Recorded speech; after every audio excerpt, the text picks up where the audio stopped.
2:05 সময় এমন একটা বিকট শব্দের সাথে আমরা সব লাফ দিয়ে উঠে গেছি একটা মেয়ে যে মাথা ব্যান্ডেজ করতে আছে, মেয়েটার মাথা ফাটতে গেছে, কি জন্য ফাটতে গেছে আমরা বলতে পারতেছি না, আমাকে বলতে দিতেছে না। তারপর এক লোকের কাছে জিজ্ঞেস করলাম, উনি কয়ে যে লঞ্চ চলে যে আমরা হয়েছে ওইটা একটা হয়েছে কেতুনফলের সাথে খাইতে রেমে রয়েছে, তুমি ছিদ্র হয়েছে আর কয় নাই, ওরা ছিদ্র হয়েছে কথা কয় নাই না করার পর এবং ওরা কেতুনফল চলে গেছে। আমি সব আতঙ্ক মানে এত আতঙ্ক সবাই বুঝেন না, আমরা সবাই তারাই গেছে, সব ভয়তে সব ইয়ে গেছে। নিজে করতে পারি না যে কি হলো ব্যাপারটা। এখানে তো ওই সময় আর কি হঠাৎ করে ওই নষ্ট আর কি আমাদের এটা মারিয়ে দিচ্ছে মাথা দিয়ে, তারপর সাথে সাথে মানুষটা ঘুমের পরে জায়গা চিক্ক দিয়ে উঠছে। ইতিমধ্যে পিছনে একটা বাচ্চা নিয়েছে, ধরে বাচ্চারা মাথারা ফেটটা রক্ত অত্যন্ত ভরে গেছে। পরে ওটা আর কি ব্যান্ডেজ করে আর কি রক্তটা থামানো হয়েছে। পরে এটা আর কি আমাদের মালিক লঞ্চ আর কি ওটা লঙ্ক করে চরে উড়াই দিছে। পরে এখন তো ইনশাল্লাহ ওই লঞ্চের ক্ষয়ক্ষতি কিছু হয়েছে আর কি, বলে অনেক ফাইটটা ফুটে গেছে জায়গায়, আর ওইটার এক সাইড ফাইটটা ওটার মাথায় পড়ে গেছে।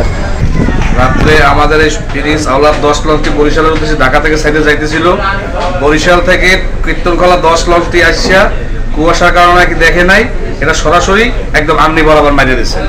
কীর্তনখোলা 10-এর নাকি আমাদের রাটার ইকো সাউন্ড এগুলো কিছুই নাই, এই জন্য তারা ভুলবশত ডাইরেক্ট একদম আরো মিলে মারিয়ে দিচ্ছে। তখন তো রাত প্রায় 2টার মতো বাজে, হঠাৎ করে বিকট শব্দে সমস্ত লঞ্চটা প্রকম্পিত হলো। মানুষজন হাই উদ্দেশ করে বেরিয়ে আসলো, সবাই প্যানিক অবস্থায় ছিল, মহিলারা চিৎকার কান্নাকাটি, বাচ্চাদের চিৎকার কান্নাকাটি। পরবর্তী সময়ে আমরা নিচে গিয়ে যে অবস্থাটা দেখলাম সেটি হচ্ছে প্রিন্স আওলাদ লঞ্চের সম্মুখের যে অংশটা, সেই অংশটায় ওই ঢাকাগামী কীর্তনখোলা 10 সে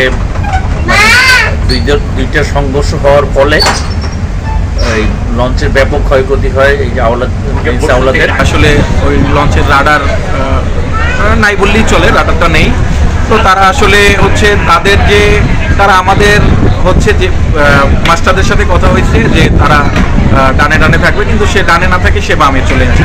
সেই ক্ষেত্রে দুটো লঞ্চের সাথে সাথে ফ্যান্টারের সাথে একটা ধাক্কা লেগে প্রিন্স আওলাদ 10 লঞ্চটি চরে ঠেকে যায়। তো চরে ঠেকে যাওয়ার পরে রাত্রে আর আমরা চর থেকে নামাতে না পারার কারণে আমরা হচ্ছে ঢাকা থেকে বরিশাল রুটের এমপি শুভরাজ 9 লঞ্চটি আবার যাত্রীদের নিরাপত্তার সাথে ঢাকা থেকে ওই মুহূর্তে আমরা আবার নিয়ে আসার পরে শুভরাজে আমরা এমপি প্রিন্স আওলাদ 10 লঞ্চের যাত্রী শুভরাজ 9 লঞ্চে এনে আমরা এখন আবার বরিশালের উদ্দেশ্যে যাচ্ছি। পরে আর কি আমাদের এটা লঙ্ক করে রাখছে, এখন আবার তাদের কোম্পানি আর একটা জাহাজ এনে আমাদেরকে গন্তব্যস্থানে পৌঁছে দিতে হবে বরিশাল শহরে।